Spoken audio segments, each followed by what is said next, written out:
Earlier today spoke with John Torres, former acting director of ICE, and I asked him if he thinks a breakdown in this immigration system cost this innocent woman, Catherine Steinle, her life. Take a listen. Well, the system worked. Unfortunately, what didn't work here is that the communication between law enforcement agencies. ICE had sent a request over to San Francisco Sheriff's Office saying that they wanted to be notified when this suspect was going to be released from their custody. And unfortunately, that particular law enforcement agency has a policy in place that says they will not honor those ICE notifications. Joining me now to respond is Sheriff Ross Mirkarimi from the San Francisco City and County Sheriff's Department. Mr. Sheriff, thanks so much for joining me. You heard Mr. Torres there. He says that you should have alerted ICE before you released the suspect. What is your response? Mr. Torres and ICE knows that San Francisco City and County changed its laws, amending the ICE policy well over a year ago, just like 50 counties in the state of California and well over 300 cities in the United States. I believe that ICE needs to catch up in working with local jurisdictions, municipalities who have limited their contact with ICE because a detainer is not a legal instrument.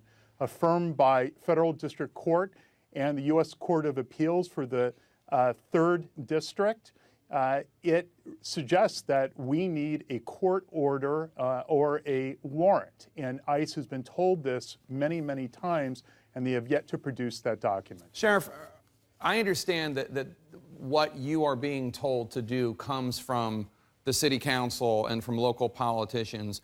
Do you want to be telling ICE when you catch these individuals, and you're restrained by what you're being told by the politicians to do, or do you actually think this is a good policy? Well, I'm the sheriff, and I am adhering to the laws that I am supposed to follow. We have had direct meetings with the Deputy Director of Homeland Security and Director Johnson himself of Homeland Security earlier this year with a number of the Bay Area sheriffs and others who have said that our municipal laws are changing in absence of a comprehensive federal immigration policy.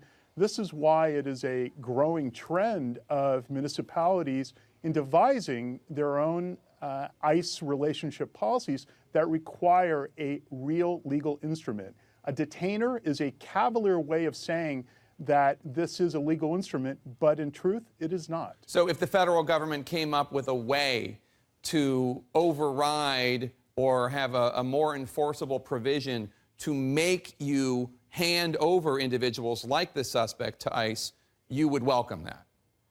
Of course, absolutely. We honor all court orders. We honor all warrants. That's the whole point. It's because ICE has not upgraded its practices after all these years of seeing the imperfect deportation and transferring of people. This is why local governments affirmed by the Federal District Court last year and the U.S. Court of Appeals in the 3rd District in the circuit saying that we need a legal instrument. A high majority of the counties in California believe the same thing, as well over 300 cities in the United States. Sheriff, all ICE needs to do is to provide us that legal instrument. Sheriff, does being a sanctuary city make San Francisco safer or more dangerous? It makes us safer. I firmly believe it makes us safer. We're a world-renowned city with a large immigrant population. Okay. And of that population is a population that is also here undocumented. For a law enforcement perspective, we want to build trust with that population, and our sanctuary city and other attendant laws have allowed us to do that. All right, Sheriff Ross Mirkarimi, thank you so much. Appreciate it.